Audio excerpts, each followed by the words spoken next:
What's going on, ladies and gentlemen? Isaac Edelman here. We have Brett James alongside myself for an FL Teams preview. We are going to be discussing the Jacksonville Jaguars today. They are coming off a season in which they made the playoffs, something Jaguars fans did not expect, but once they drafted Trevor Lawrence, egos changed. What about your ego today, Brett? How's it going? Bro, it's going great, man. I'm glad that we could get here on the preview and hop on a video as well together too, man.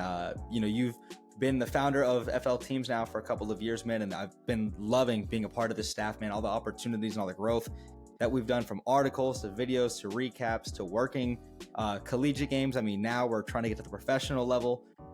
So it's been great, man. I love being a part of the team, man. And speaking of the team, speaking of the Jaguars specifically, man, everyone's feeling great, bro. We have high expectations going into this year. The division doesn't look too great in the AFC South, excluding the Jaguars.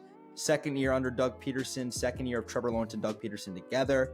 Trevor Lawrence really came into his own. The Jags were 9-8 last year, like you alluded to.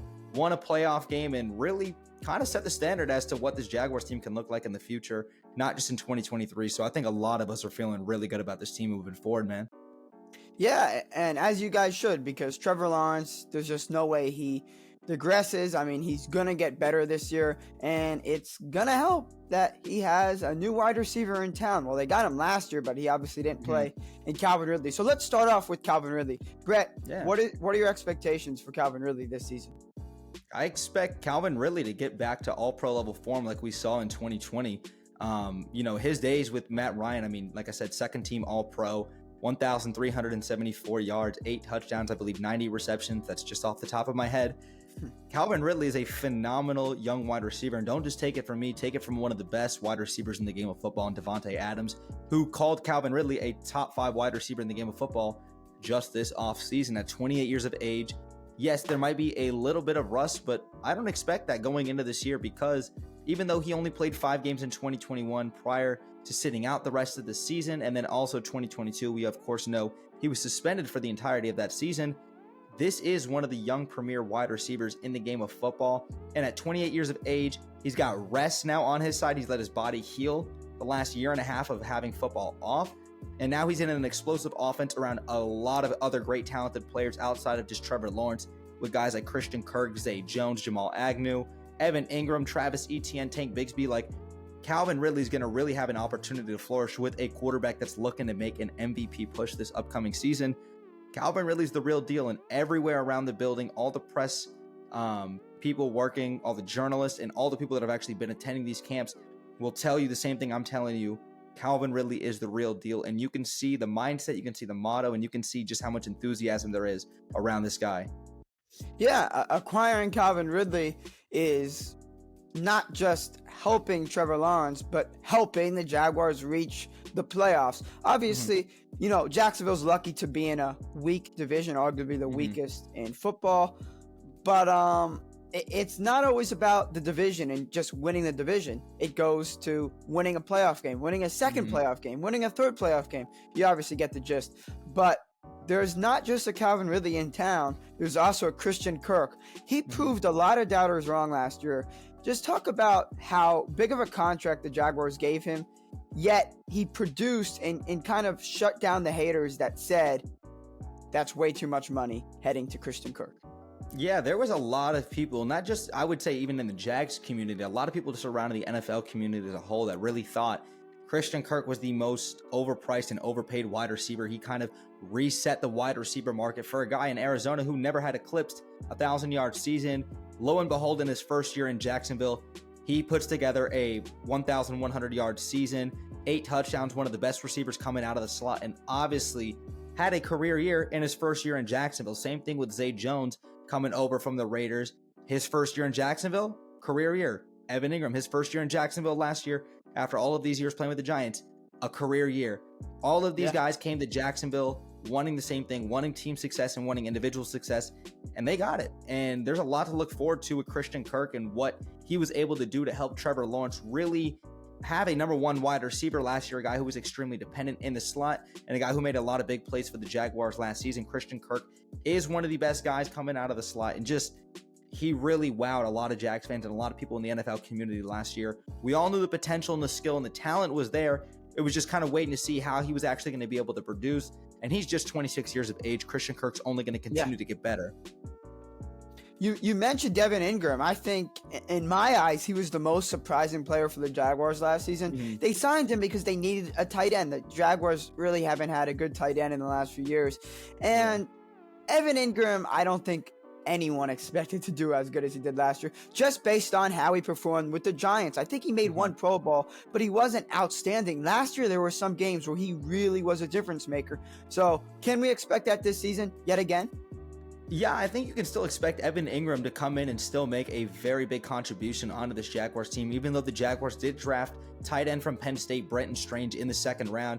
Expect Evan Ingram to still have a huge role into this offense because Evan Ingram did come to Jacksonville on a 1-year, $9 million deal, a prove-it deal because Jacksonville, one, needed a tight end, but two, Evan Ingram was banking on himself. Doug Peterson has had a lot of success in the past as a tight end guru, right? Yeah. We saw that with his days in Philadelphia and how he was very tight end centric with guys like Brent Selleck, Dallas Goedert, Zach Ertz. He comes to Jacksonville and Evan Ingram says, this is a coach that I want to play for. This is a quarterback I want to play for in a system that's going to put me in the best position to succeed. And that's exactly what Evan Ingram got last season. He had a couple 100-yard receiving games. He, like I said, had career highs across the board in receptions and in yards. And Evan Ingram is a dynamic playmaker for this Jaguars offense. He brings another element because while he is a tight end, this guy's essentially a 6'6" wide receiver playing out there with the tight end capabilities that he has. Evan Ingram's a special player, and I expect him to make some big college contributions for this Jaguars team this upcoming season again. And before we move on to the defense, Brett, can you just touch on Travis Etienne? Obviously, it was technically his second year of football last year, but the first year playing. So this is really going to be his second season playing. Can we expect a big leap for the starting running back? And now there's no James Robinson, so I feel like there's less pressure on Travis Etienne. Yeah, I'd say there's a whole lot less pressure on Travis Etienne to really go out there and produce because, like you mentioned earlier, his first season, quote, in 2021 when he got drafted, he suffered the Liz Frank injury, was out the entire season. So 2022 was essentially his first season in the NFL, and he wowed a lot of people. He eclipsed over 1,000 yards rushing. He had about 1,400 yards from scrimmage. Expect that number, rushing yards, to be somewhere near 1,500 this upcoming season, even with the Jaguars drafting Tank Bigsby in the draft out of Auburn, who's going to have a big role into this offense as well, too. Doug Peterson has mentioned it in the past, and he's going to say it yet again.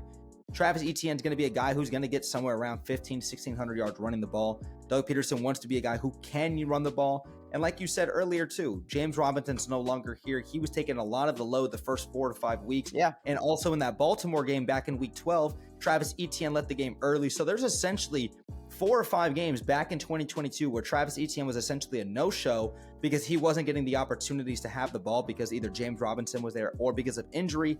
That's 4 or 5 games extra on top of a 1,000-yard season that you can expect Travis Etienne to have a huge impact on this football team. He's an explosive and dynamic playmaker for this team.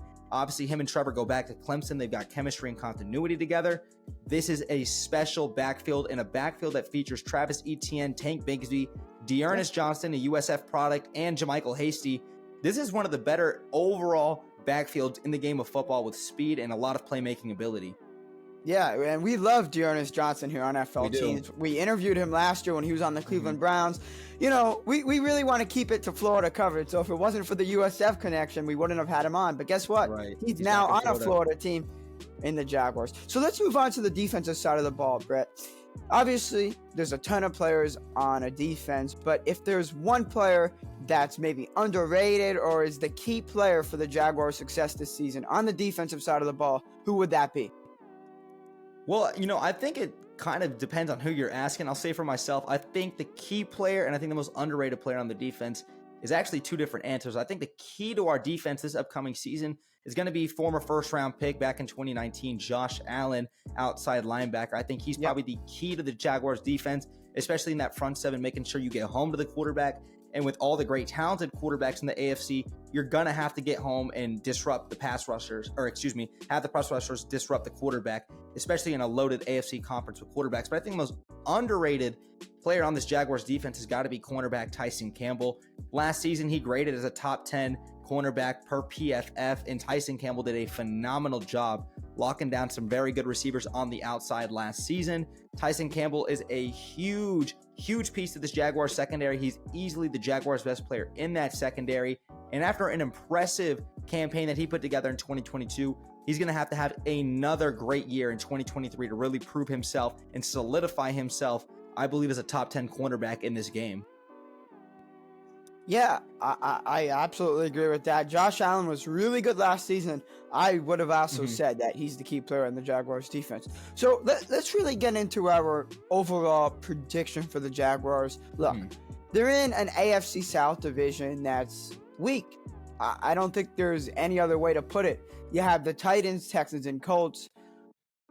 Obviously, the Titans still have Ryan Tannehill, but we can just say they have Malik Willis, C.J. Stroud for the Texans, and Anthony Richardson for the Colts. So as young as Trevor Lawrence is, he basically, putting aside Tannehill, is the most experienced quarterback in the division.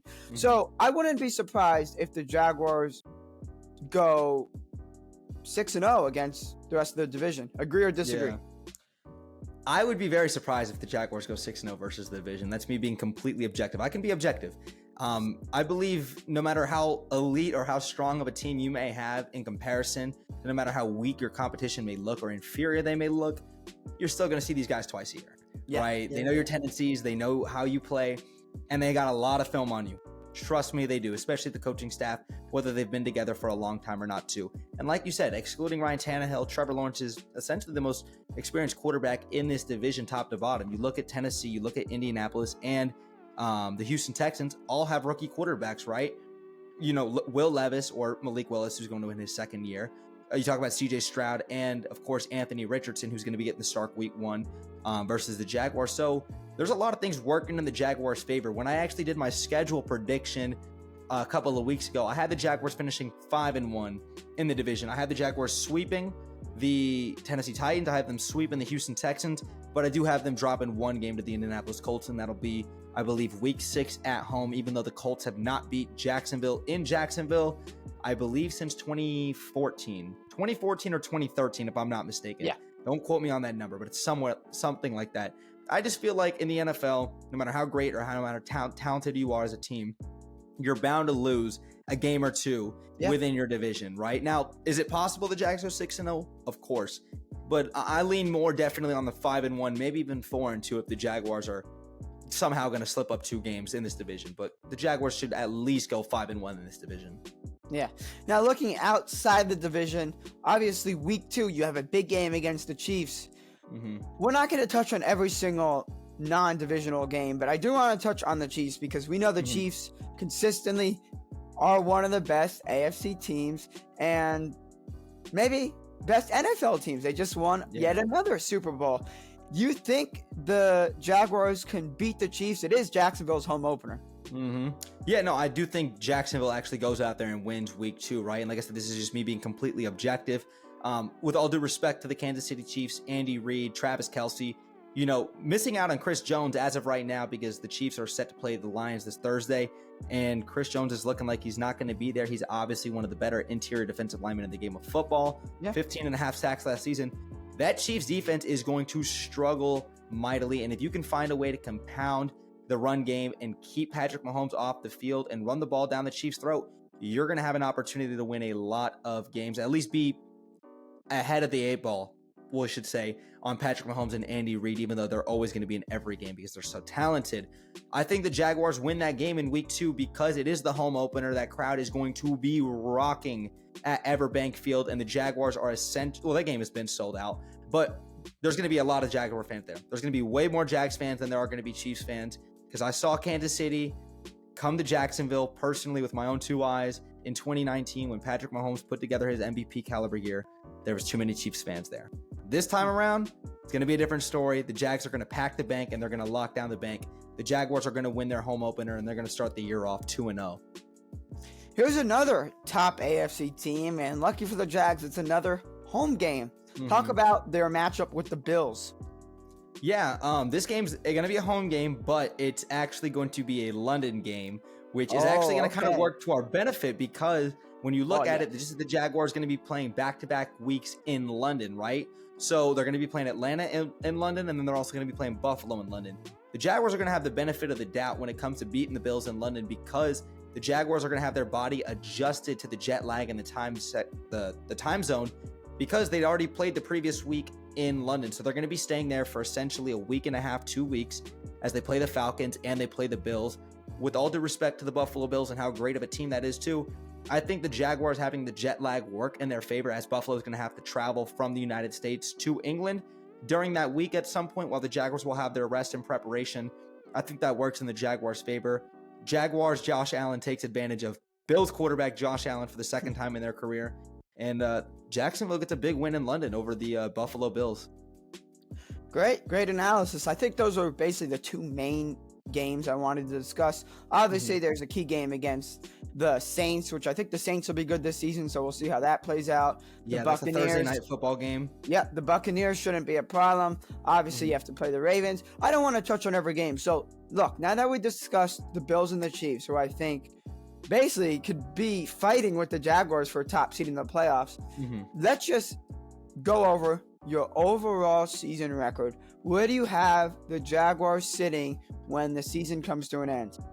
Yeah, so I mean, let me say this first and foremost. Let me preface my comments by saying that when you get to the postseason, especially with how much of a gauntlet the AFC is, and you look at the elite talented quarterbacks, guys like Trevor Lawrence, Patrick Mahomes, Justin Herbert, Aaron Rodgers, I mean, the list goes on and on. There's so many phenomenal talented quarterbacks in the AFC.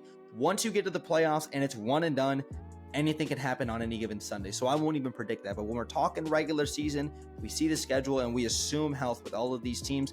I have the Jaguars being the number one seed in the AFC at the end of the season because the Jaguars are obviously extremely talented on paper. They're playing in one of the weakest divisions in all of football, which they should take advantage of. And the Jaguars also play, I believe, 8 potential rookie quarterbacks this upcoming season.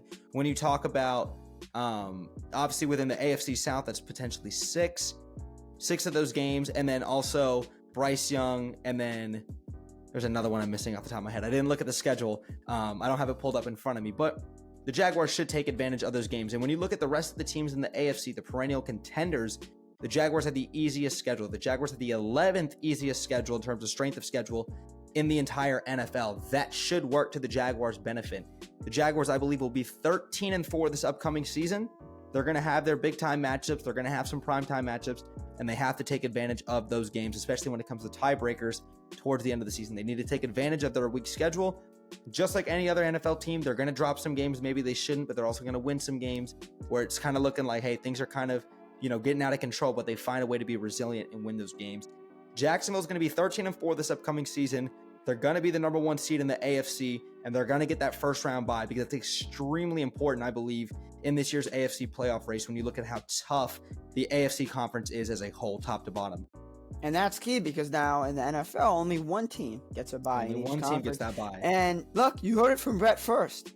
The Jaguars will be the number one seed in the AFC. So before we wrap up, Brett, just what would you say to non-Jaguar fans that don't believe in the Jags? I'm sure they believe in the Jags winning the division because it's the AFC South, but let's say they don't believe in the Jags advancing past the first round in the playoffs. What would you say to those people?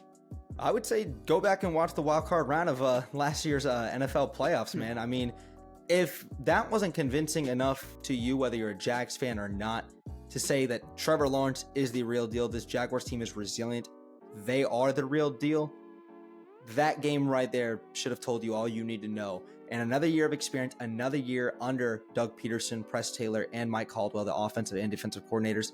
This is a team you should believe in because this team clearly never gave up on one another. They never gave up in Trevor Lawrence, and they find a way. They consistently came back from 27 down to beat the LA Chargers. They came back from 17 down to beat the Dallas Cowboys. They came back from 9 down in the fourth quarter to beat the Baltimore Ravens. They came back from 17 down to beat the Las Vegas Raiders. Consistently, this team finds a way to scrap and claw and to be resilient. They believe in one another. They have the talent. They're going to be one of the most explosive offenses in the NFL.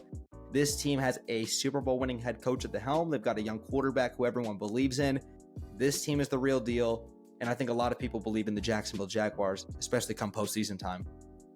Amazing stuff, Brett. Truly incredible. And in terms of amazing stuff, we also have to discuss your YouTube channel before we wrap up. Please give Brett James a subscribe. I mean, he puts out the best coverage. His content is not just factual, and he's not just a good content creator, but his quality work is amazing. I mean, I don't know many YouTubers that had the setup as him, whether it's audio, camera, or graphics. He's just a truly all-around amazing YouTuber, and that's why I'm so grateful for you coming on to FL Teams to discuss the Jaguars' upcoming season. Well, thanks, Isaac, man. I appreciate it very much. And like I said, man, I work hard at my craft. I love what I do, man. I'm passionate about the work that I put out for you and everybody else that supported me and my vision. Can't wait to continue to watch football this upcoming season, man. Post some great content for FL Teams, articles, recaps, and everything that we're going to be continuously doing for the team, for the channel, and, you know, for FL Teams and for my channel as well, too. It's going to be great.